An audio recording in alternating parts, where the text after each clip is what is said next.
ఎవరు కూడా చెప్పండి. పోనీ నిన్న సీఎం డిప్యూటీ సీఎం డైరెక్ట్ డీజీపీని పిలిచి మాట్లాడారు, అలాగే సీఎం కూడా సస్పెండ్ చేశారు కదా, అది సస్పెండ్ అనేది ఎప్పుడు యాక్ట్ అయినట్టు కాదా? సస్పెండ్ ఎప్పుడు జరిగింది? కేవలం మేము ఇన్వాల్వ్ అయ్యి ఇది చాలా క్రిమినల్ యాక్టివిటీ దీని వెనకాల ఉంది, ప్రభుత్వం ఇన్వాల్వ్మెంట్ ఉంది, చనిపోయిన వ్యక్తి మీరు అంటున్నారు కదా చనిపోలేదు అని మేము నిర్ధారిస్తున్నారు మీరు ఎట్లా అని. చనిపోయాడు కాబట్టే వాళ్ళ యొక్క మేనమామ ఏమన్నాడు, వచ్చి వాళ్ళ తరపున బేరసారాలు చేశారు అని చెప్పన్నాను. మరి చనిపోతే బేరసారాలు ఎందుకు చేస్తారు చెప్పండి, అది వాస్తవా కాదా మీరు చెప్పండి. ఓకే, ఇవన్నీ జరిగిన దాన్ని బట్టి బేస్ చేసుకుని మా మాటలు వచ్చినాయి కానీ ఏదో ఒక స్టోరీ ఇక్కడ అల్లి చేసేటువంటి పరిస్థితి అయితే ఎక్కడా లేదు. నరేంద్ర గారు లేదా ఆ పర్సన్ ఇప్పించండి. ఓకే, నరేంద్ర గారు మీరు బీయింగ్ అడ్వకేట్, అలాగే కొంచెం బాగా పరిణితి ఉన్న నాయకుడు, మాట్లాడేటప్పుడు కూడా చాలా జాగ్రత్తగా సిస్టమేటిక్ గా మాట్లాడతారు ఉంది.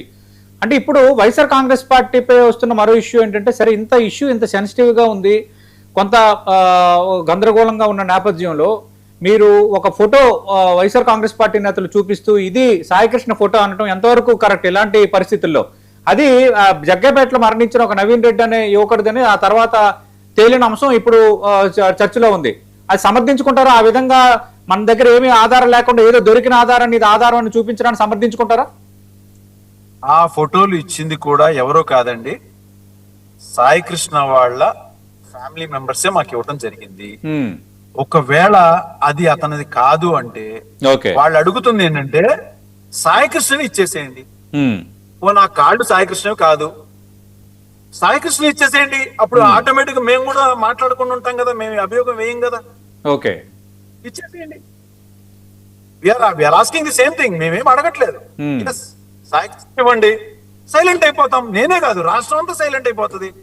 బట్ చంపేటువంటి రైట్ ఎవరు ఇచ్చారు చెప్పండి మీకు? రైట్, చంపేస్తారు అదో పెద్ద క్రైమ్ అయితే దహనం చేసేటువంటి రైట్ ఎవరు ఇచ్చారండి?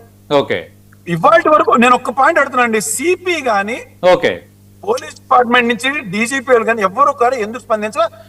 ఖచ్చితంగా నరేంద్ర గారు ఈ విషయంతో నేను ఏకీభవిస్తాను. ఖచ్చితంగా విజయవాడ నగర సిపి రాజశేఖర్ బాబు ఖచ్చితంగా రెస్పాండ్ అవ్వాలి. పోలీసులకు బాధ్యత ఉంది, కృష్ణలంక పోలీసులు, ఇదంతా ఇష్యూ నడుస్తుంది.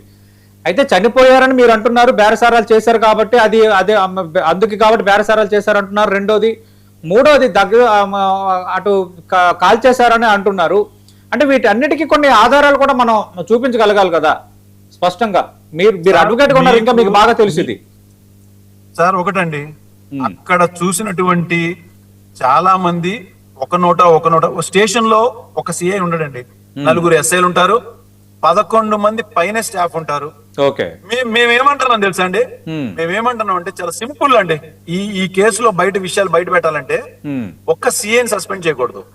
ఆ రోజు డ్యూటీలో ఉన్నటువంటి ఎంటైర్ స్టాఫ్ ని ఈ క్రైమ్ లో పార్ట్ చేసి కన్నా మీరు సస్పెండ్ చేయండి, ఒక్కళ్ళన్నా అప్రూవల్ కింద మారిపోతారు. ఇప్పుడు ఏదైతే మన తమిళనాడు కేసులో జరిగింది ఏంటి చెప్పండి, డ్యూటీలో ఉన్నటువంటి ఆఫీసర్స్ అందరినీ కూడా సస్పెండ్ చేస్తే ఒక లేడీ అప్రూవల్ కింద గవాల్ని మారిపోయింది. జరుగుతుంది ఇవాళ కూడా ఆటోమేటిక్ గా. So you know how to bring out the crime and మీకు క్లూ తీసుకోవడం మీకు చాలా ఈజీగా తెలుసు. And at the same time police department also knows how to pacify the issue. ఎక్కడ కూడా ఆధారాలు లేకుండా సాక్ష్యాలు లేకుండా చేయడం కూడా వాళ్ళకి తెలుసు. అందుకే చాలా తెలివిగా ఒక్క సిఐని మాత్రమే సస్పెండ్ చేయడం జరిగింది.